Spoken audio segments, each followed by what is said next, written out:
Olá, senhoras e senhores de todo o multiverso, sejam muito bem-vindos a mais um Audio Hero, o podcast da Super Hero Brasil. Eu sou o Luan Pierucci. E eu sou o Lucas Algebaile. E hoje nós estamos aqui com um programa extremamente especial, com um convidado especialíssimo, surfando e aproveitando um pouquinho desse hype do maravilhoso e incrível Clair Obscur Expedition 33. Nós estamos aqui com o ilustre Rich Keeble. Now I'm shifting to English so he can understand us and we can start the conversation. The one and only voice for Monoco. Rich, welcome. It's an amazing honor to have you here in the show with us, man. Oh, well, thank you for having me. No, it's yeah, thank you so much. Yeah, I'm sure it's going to be fun. Well, hopefully. Yeah. Okay, let's start the conversation. I'm sure that everybody that tuned here in the show with us, it's either a big fan of you or a big fan of the show. So we're gonna try to explore both areas, not only your part in the game, but also your career as well, because you have a rich career. Let's start a little bit with the game. How was it for you to jump in this journey? How the invitation or the audition came to you? We, for everyone who knows the game, it's the first project of the Central Interactive, this amazing company. How was it for you being approached for this project, and what caught your attention on it? Well, basically, I got invited to audition for Monoco. I got asked to do a self-tape in a manner in which I get asked to do other self-tapes and that sort of thing. It was through Side, who did the audio recording. So I'm sort of lucky enough to have, been sort of kind of on their radar. I'm on their radar a lot more now, but I was sort of in their pool, I think, of people to ask. So yeah, I got this audition and tape for it. And the quick answer is I got given it. So accepted it. Got offered it, I should say, accepted it, and then there we go. But yeah, it was. I got given a little bit of detail about Monoco. They just said deep booming voice. I've done a lot of video game characters in the last few years that involve deep voices, various creatures and things like that, which is why it was probably offered to me the audition. But yeah, I do remember early on the script was quite funny, which is unusual in a game anyway, but especially when the character is... So they sent me an image of Monoco and what he looks like, and I wasn't quite sure what I was looking at, with the mask and everything. But yeah, it was a bit strange that it was this kind of monster creature, I suppose, that I was used to playing, but with quite funny dialogue. Because actually in the audition... the sides, as they call them, it was the now iconic scene where Monoco joins the expedition. So I had to do all this, oh yeah, there will be a lot of fighting, count me in then business. I wasn't really sure how to approach it, but I decided to just to do it deadpan and sort of throwaway, which is how I ended up doing it in the game. And there we are. I accepted, and then this life-changing thing happened. Rich, do you like to play video games? Well, that's an interesting question. I don't dislike playing video games. I just don't tend to play them very often. Mainly just through lifestyle choices I made of having children, and I don't know, just having other interests, I suppose. I'm always a bit embarrassed when people ask me that question, because I would if I had more time, but I do have two kids. I'm lucky to be working semi regularly and taping for things. I also play the guitar and the piano. I like to do those. I like to run as well, so I don't really have a lot of time. But I do now have an Xbox. Oh, great. Because they sent me one. Now, Great. you or viewers or listeners may have seen that we went to LA to IGN Live a few months ago to promote the game, and we did these panels, and we all dressed up, and I dressed up in the Monoco swimsuit sort of outfit. which for those who don't know, I just basically put on a two-piece thermal underwear thing and some red Speedos, and I blew up a rubber ring and put it around my neck, and I bought some fur as well that I stuffed over my face. And yeah, I wore that in public. But yeah, we did this panel early on, and the host, it was me, Kirsty, and Ben actually at this stage. So we were just on stage, and he said, "Have you played the game or whatever?" Excuse me. And Kirsty said, "Well, I don't have a console or whatever. I haven't got the opportunity." And Ben said, "Oh, can you send Kirsty an Xbox?" And then someone in the audience said, "Yeah, okay." So then I went, "Oh, I actually don't have a console either." And yeah, long story short, they sent me and Kirsty Xboxes. I still need to get a screen to plug it into because I don't actually have a TV. And the laptop that I'm talking to you on now, actually, touch wood, well, it's working today, but a couple of days ago it seemed to be on its last legs. I think the battery is dead. So basically, I need to just get some more tech, and then I can start playing the game. Although I understand, well, having watched a load of the footage, I think it's possibly quite difficult. So there may be a steep learning curve, but I would like to learn it. I tell you what, I will give some shorter answers, I promise, at some point. But I actually went in and visited another developer on Tuesday for another game that I'm in that I can't talk about yet, but that will hopefully be out in a couple of months. And I played a bit of that game on an Xbox, bizarrely. It's just, oh, an Xbox. Oh, it's obviously meant to be. So, you know, maybe from now on, I will be regularly playing games on an Xbox and I'll just neglect everything else in my life. But, you know, yeah. So, you know, I'll try and play the game at some point. Oh, you have it in your plans. That is. Yeah. Yeah. That's actually something funny because it kind of links with another question that I have.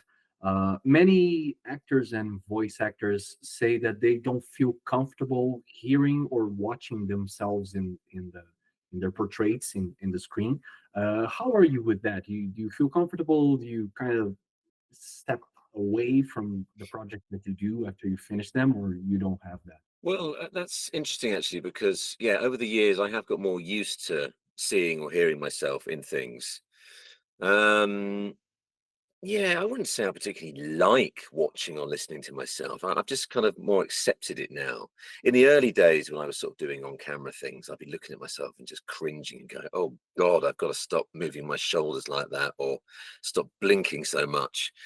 You know, so you try and sort of adjust from it. And yeah, I'm quite used to hearing my voice in things, though, I suppose. But I mean, there's even now, there's a few little Monoco lines here and there, or some of the NPCs I do, where I think, oh, I wish I'd done that again. But, you know, they were happy with it and it went out. So can't dwell on it too much. It's funny you say that about voice actors not being comfortable, because a lot of them do play themselves, don't they, in the games? So, but yeah, I don't, certainly, a lot of TV actors don't like watching themselves. That's what I've learned. But yeah, you just, you know, you like doing it. You don't necessarily like seeing how it turned out. Yeah, yeah, exactly. I actually asked because I saw an interview. I don't remember who was it. I believe it was Troy Baker. Yeah, it was Troy Baker doing the release of Death Stranding 2, and he said that still today he feels a little uncomfortable when hearing himself in games. That's interesting. Yeah, I guess it never kind of, yeah, I guess it never kind of leaves you. I mean, if you loved everything you did, then, you know, Yeah, yeah. maybe it wouldn't be very good. I suppose it's good to be self-critical. But yeah, I mean, I'm very lucky to be shooting this TV show at the moment, and it's full of actors that are far more established than I am. But and even them, you know, when we go to a screening, they're all kind of like going, ugh, looking at themselves. So yeah, I guess it's a good thing. Yeah, But yeah, I can stomach listening to myself. great, great. Rich, just getting the point of his question.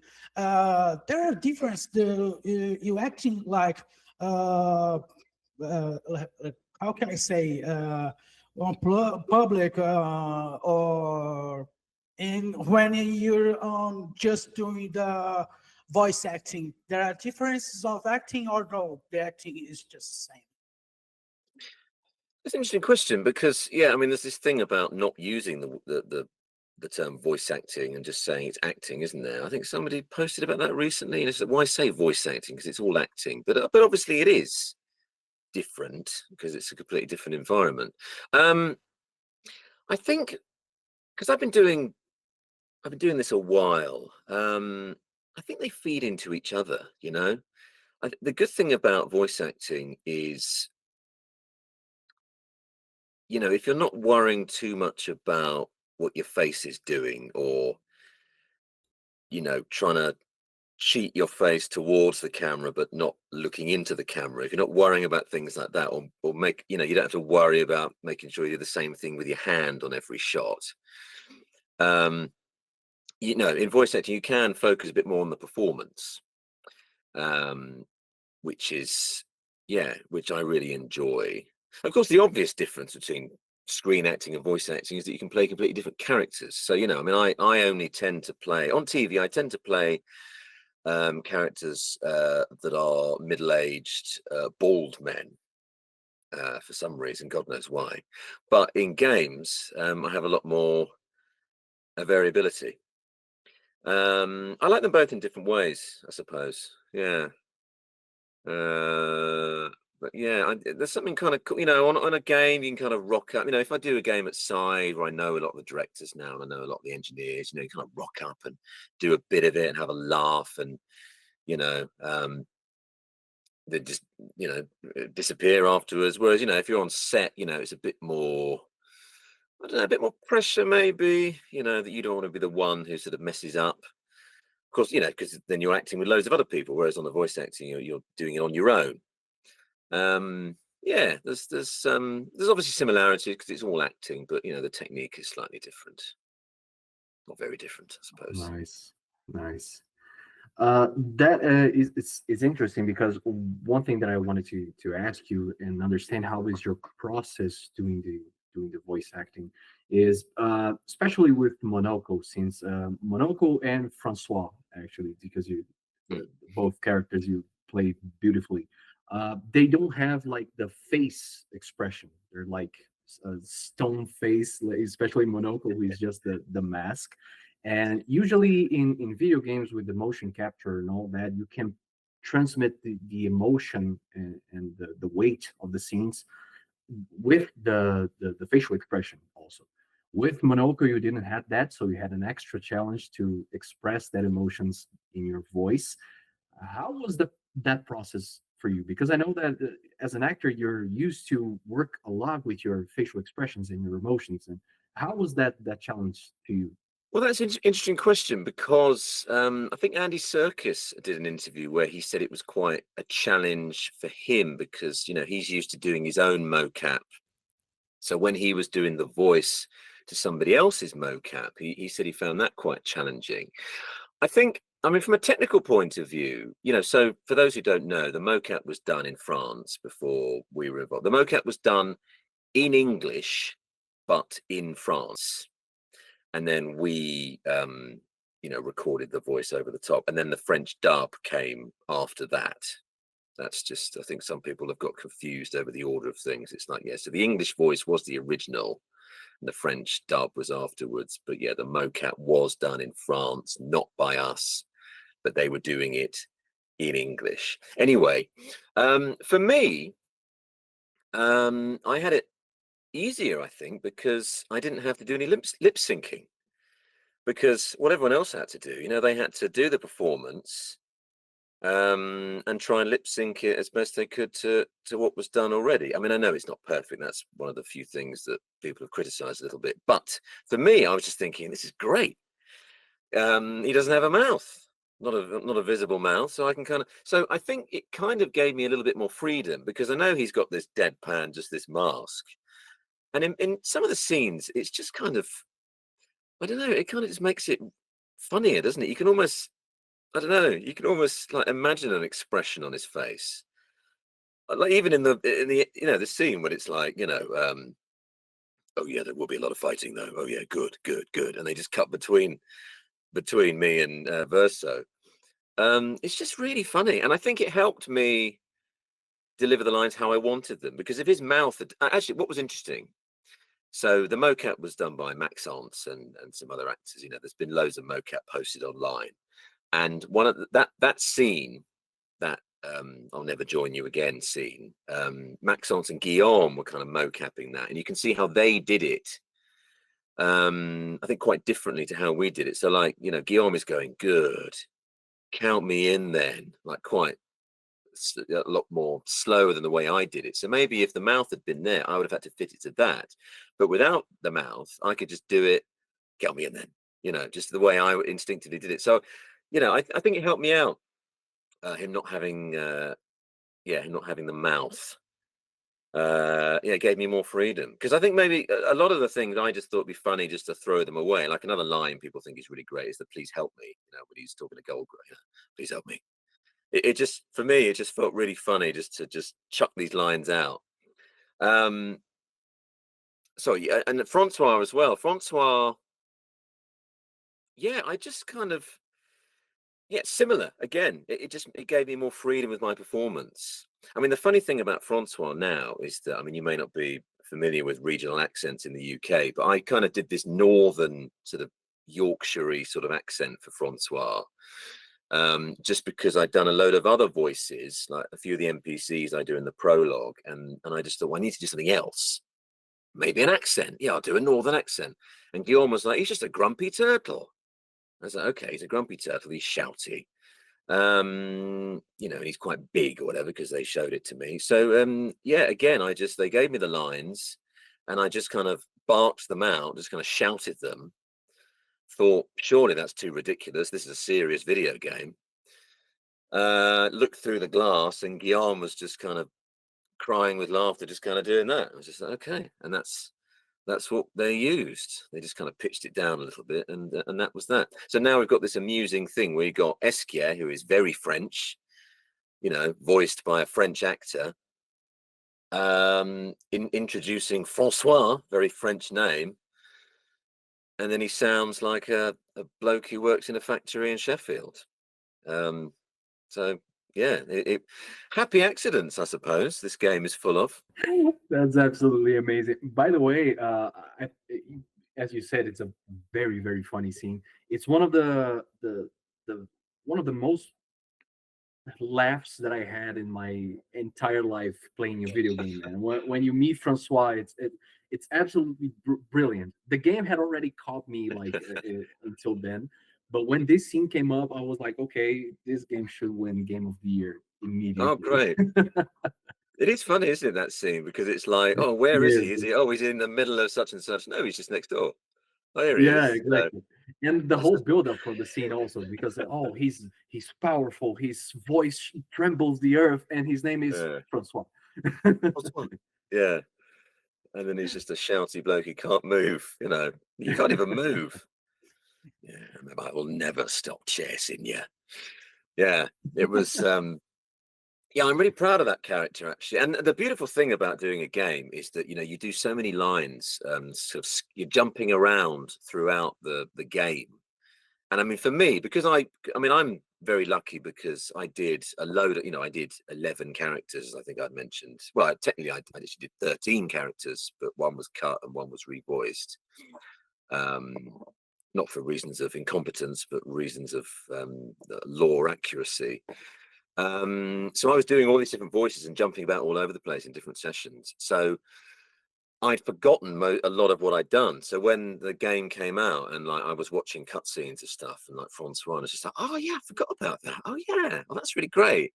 And then of course you can come back and talk to him. And I'd forgotten all that dialogue. I was just like, fuck, what's this? Oh, this is great.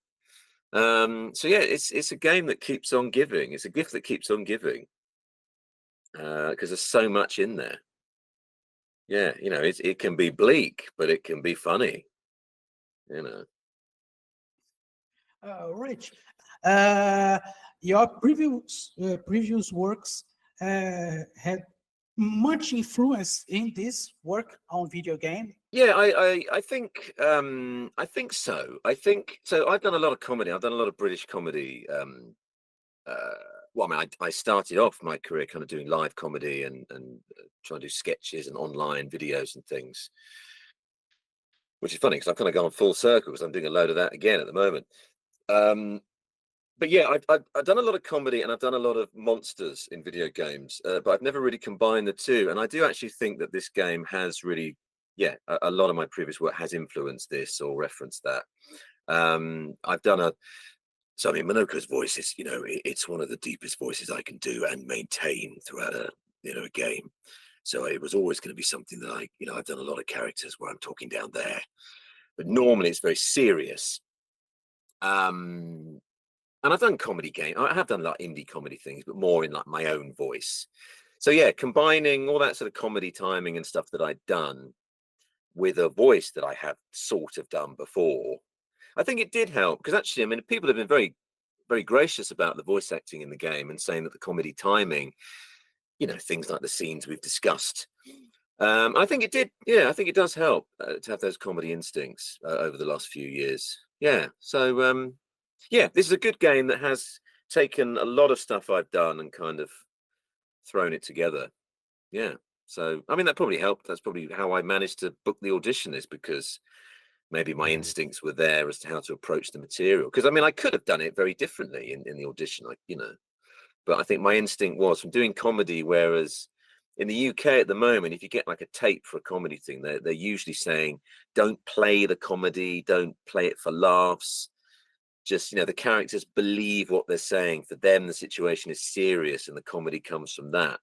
So I think, again, when I was reading that thing on Monoco scavenges the foot and then, I will never join you again. And, oh, okay, count me in then. It seemed funny, but yeah, just play it straight. So, yeah, I think it definitely helps. Nice, nice. And it's interesting that you mentioned this whole build-up process during the audition, because I heard in one of your interviews that you mentioned that the same voice that you portrayed it in the audition was the one that stayed and carry on throughout the whole game, right? Yeah. That was like, did you got like the references and did a straight perfect voice that everybody loved and they were like, okay, stay with that, we loved it, or it was something that you kind of adapted and made it even better than what was given to you? No, I mean, I don't know whether this sounds arrogant or not, but it was literally, yeah, I did it exactly. Yeah, it was the same voice. Yeah. But like I said, I didn't really think about it too much. I mean, they literally said in the description, deep booming voice. And there's a picture of him. So yeah, so I'm going to do him down there. But yeah, I think the writing, yeah, the way it was written, just really helped. And as I said, I decided to just kind of throw it away, just do it quite deadpan and not give it too much. And it's always a gamble because they say they don't want you to do more than 2 or 3 takes of something because they haven't got time to listen to it. And you don't want to. Sometimes less is more as well. You don't want to do a really good one and then a really shit one, and they kind of go, "Oh, well, that one was pretty awful," and then it kind of makes the good one less good. So yeah, just a gamble, threw it out there. Yeah, heard back, and then when I got it, they sent through all these materials, and yeah, my voice agent forwarded it on and said, "I think this might be a good one." And one thing that I wanted to ask you, and not only getting a little bit in your work in the game, but your whole career in general. How do you feel? We know that usually in comedy there's a lot of improvisation. You get many jokes right on time. You watch the whole scene and you feel the whole scene when you're recording it, and you like throw some jokes that you think it might work in there. Uh, did you have enough space to improvise a lot of this game? And how do you feel about improvisation? You like more when they give you freedom, or you like better a direction that gives you the steps? I think the older I've got, the more I actually just quite like to have it written for me. I've done a lot of. I don't know whether this happens in other countries, but in the UK, there was a fashion of. I did a lot of castings for commercials where they wanted you to improvise the dialogue, and I remember just thinking, can't you just fucking write it? And then they'd sometimes take what you improvise and put it into their script, which is incredibly cheeky. But yeah, I think obviously there's some comedy that is made now in the UK where you can tell that some of the scenes are fairly fluid in improv, and people are improvising around it. But then there's other stuff you can tell that it's been quite tightly written. And going back to this game, it was pretty much written. So there wasn't really much room for improv. I may have improvised something in some of those occasional little one-off lines. But I mean, you know, if you imagine, you know, you've got certainly in the cutscenes, you know, the cinematic scenes, you know, firstly, it's already been mocapped and there's lip sync there that you have to do. It's already set up, you know, so you can't improvise that at all, really. Maybe we did some little tiny options in some of the dialogue scenes that, you know, are just kind of recorded wild. But I don't remember a lot of it. I mean, I suppose the improv came into the delivery, you know, because they did let us kind of go with our instincts for the delivery. So Francois, you know, the fact that I just did it shouty and just sort of, you know, did the raw and then did some, you know, different light and dark with some of it. I mean, that was all my kind of instincts. And most of the stuff was the first take or the second take. So they kind of let us do that.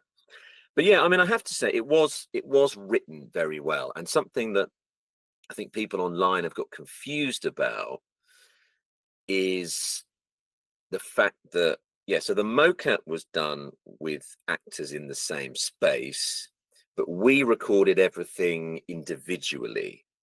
So that means all those lovely bits of dialogue where, I mean, particularly Gustave and Lune have these wonderful dialogues where they're kind of interrupting each other and talking over each other.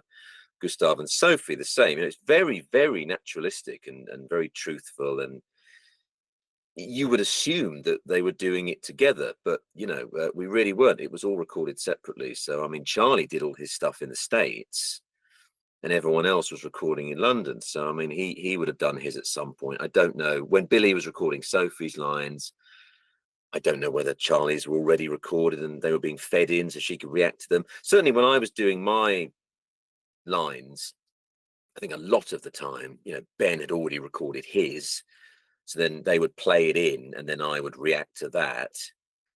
You know, we might take a few you know, for the good, you know, exactly, count me in then, all that stuff. You know, I might have taken a few goes to get the line that was chosen, but it was all written. Now, there is a video that came out that Maxence put out where he's talking about mocap. So Maxence played Eskia, but he also did a load of the mocap.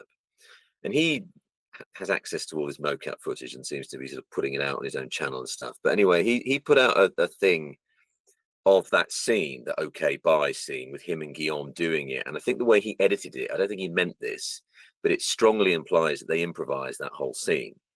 Whereas actually, I think they just improvised a bit of the good at the end. So I think people think that more of it was improvised than it was. But actually, the thing from, you know, I will never join you again, whatever it is, I should know by now. I've heard it a million times. I've started to forget it again. You know, this is your only shot. You know, there will be a lot of fighting there. All that was written by Jen and Guillaume. And then it was the, okay, count me in then. Good. So it was the good that I think was improvised by Max and Guillaume. And everything else was written. So that's a very long-winded answer of saying that the writing was very well done by Jen and Guillaume. And, you know, we can't take credit for that, is what I'm getting at. Oh, that's Rich. You're talking just to comedy that you liked and you're a comedy actor too. And what do you think the comment nowadays? Well, I think comedy is, I don't know, comedy is a bit tricky to do comedy these days, I think, because, you know, you have to be, I was going to say, you have to be careful. I mean, I have to be careful in what I say about having to be careful, I think. Because, you know, the argument is, oh, you can't do comedy because everyone gets upset by everything. And then you kind of look back on older comedy and you go, well, I guess maybe that was upsetting. I don't know. And it's better not to be upsetting. But I don't know. It's possible to do comedy without upsetting anybody. I think it's just difficult to do comedy at the moment. I don't really know. I think the fashion is, you know, when I grew up doing, when I was a kid in the 80s and 90s, what attracted me to becoming an actor was actually all these studio audience sitcoms, you know, What I mean by that is, things where there's laughter on there, where they've recorded it in front of a live audience, like Friends or whatever, the big things. But, we had all these shows in the UK, like Blackadder and Bottom, and sketch shows like French and Saunders that, you probably won't be aware of. But these are all like very funny kind of shows that were, shot in a particular way, multi-camera in a studio with an audience there. And I loved all that, and I wanted to get into that. But then, of course, the fashion went away from that, with The Office, and, we don't have sort of laughing on things anymore. It's all a bit more naturalistic. And I mean, comedy's got a lot more comedy drama now, I think. It kind of, the straight up sitcoms like Only Fools and Horses was another long running sitcom in the 80s and 90s. They were well written characters, but they were about laughs at the end of the day. Whereas, a lot of comedies now, it's more about maybe telling a story and the sort of the characters, and, sometimes they can be quite bleak with just like little moments there. So it's tricky. I've actually got a friend who's trying to get a TV show made. He's got a few scripts that keep getting optioned by production companies, and these scripts are really funny, but it keeps falling at the final hurdle because of various reasons. And a lot of it is money. There's not a lot of money at the moment in TV. No one, a TV comedy that I'm in called The Change, which is on Channel 4, which is a terrestrial UK channel. Like the only thing we used to have years ago. That was supposed to be 3 series, but they've just announced that they're not renewing it for a 3rd series. And that 2nd series went down really well.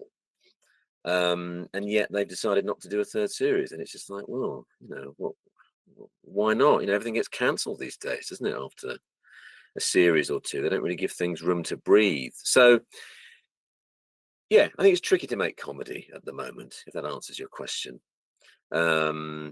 Which is why it's good to diversify. I mean, I'm working on Rivals, which is technically a drama, but it's quite funny.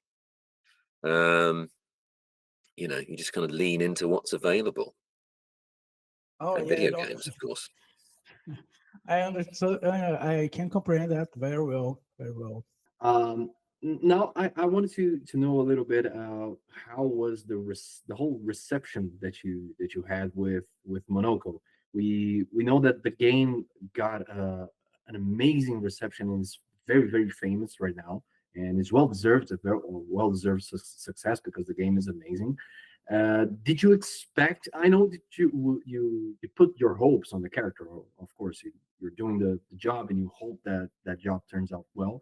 But did you expect that it was going to be so huge and the people would love it so much? How was the reception for you and the feedbacks that you're receiving from Monoco? Well, I mean, it's been amazing. I mean, the fact that I'm, being asked to be interviewed and stuff is something I'm not really used to. Yeah, it's just been incredible, and the fact that it's still going on. We're a few months in now, and people are still discovering it and posting about it and discussing it. I mean, I've said this before in interviews, but it's true. I met up with Ben Starr for a coffee like 2 weeks before it came out, and because I said, "Oh, can we meet up?" Because I was getting a bit kind of nervous about it, because the marketing for this game was, I guess, a bit unusual. They mentioned us a lot, and they pushed our trailers, and they put the BTS thing out behind the scenes. My Monoco trailer, I think, was the last one to come out. And I was just thinking, there's going to be a lot of eyes on this game, and we knew it was good. But I've done games before, like Lord of the Rings Gollum, that we thought might be good, and sadly weren't. So you just don't know. And I'd seen how Baldur's Gate 3 had blown up. I got friends in that. But yeah, Ben said he reckoned it would be good. A lot of people would love it, but there was some rough. It was a bit rough around the edges. Maybe some people might mark it down for that. He thought it might be Metacritic 80 something. It would do well, but I think he even said, "Oh, I'll manage your expectations. It will be good, but who knows?" And even Kepler, the publisher, said something similar. So when when the reviews came out, and it was like 9s and 10s, and everyone was going mental, it's just like, okay, this is great. And then I was seeing the Metacritic, like, it's at 92, and I was like, oh God, okay. And then people start explaining what that means in the context of games. It's like, oh God, this is pretty good. And since then, really, it just seems to have gone mental. I mean, it's lovely. I mean, I've had such an outpouring of love for Monoco and other characters, and I've been leaning into it a lot. Posting a lot of content which could be seen as self-indulgent and self-promotion, which I guess it is, but it's also kind of leaning into the community and just having fun with it while it's still, make hay while the sun shines, as we say, strike while the iron's hot. Yeah, it's a lot of fun. I mean, I went in and had a chat with my agent today, and I picked up a load of fan mail that people have sent me to sort of sign and send back. And, people have sent me paintings and stuff, I've done but people are sending me like amazing things like this, Monoco canvas Nice. thing, and my Lego Monoco as well. I mean, it's incredible what people The have Lego done. Monoco I saw when you posted on your Instagram, and man, that cracked me out. Amazing, Definitely. Yeah, I mean, I couldn't resist that. I've got another video. I've got another Lego Monoco video that maybe I'll post it tonight. I don't know, but yeah, my wife was helping me film those. But yeah, it's just amazing what people are. People are getting Monoco tattoos. Well, same with all the characters, really. I mean, it's just. Yeah, I don't really know what I expected, but yeah, it's kind of gone beyond my expectations. The fact that people want to talk to me about it is amazing. The fact that people are sending me stuff and doing Monoco fan art and getting tattoos and, posting little clips of Monoco dialogues that are getting millions of views on TikTok. I mean, yeah, it's surreal, I mean, I think I've got about 16,000 followers on TikTok now, and before the game came out, I had about 150. So that sort of puts it into sort of context.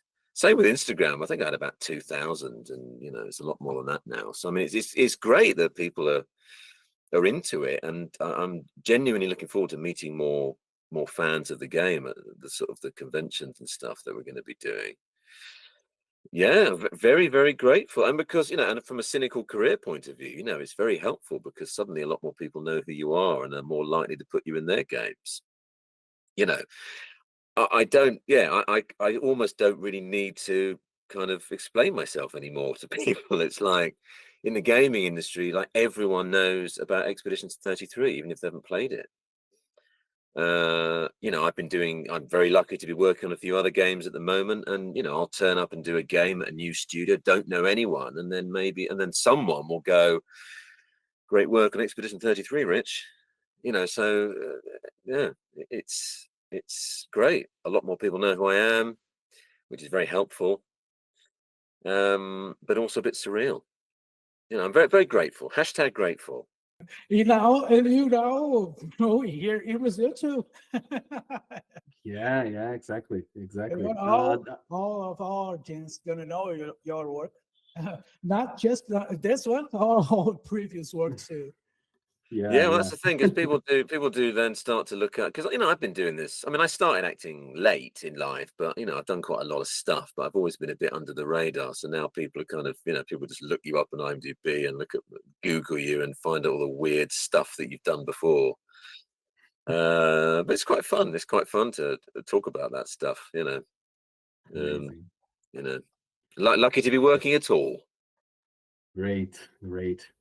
And I wanted to, now that we're going to the end, I wanted to ask you something really important, really serious. How long did you took to learn how to pronunciate Putan correctly?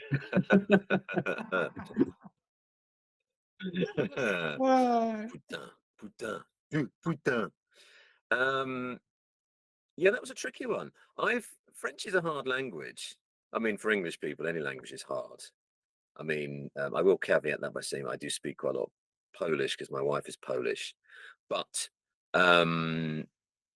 yeah, I saw it and I was just, I don't know, what the hell is that word? I've never seen it before. But I don't know how much I say it in the game, Does he say putain much? Do you hear him?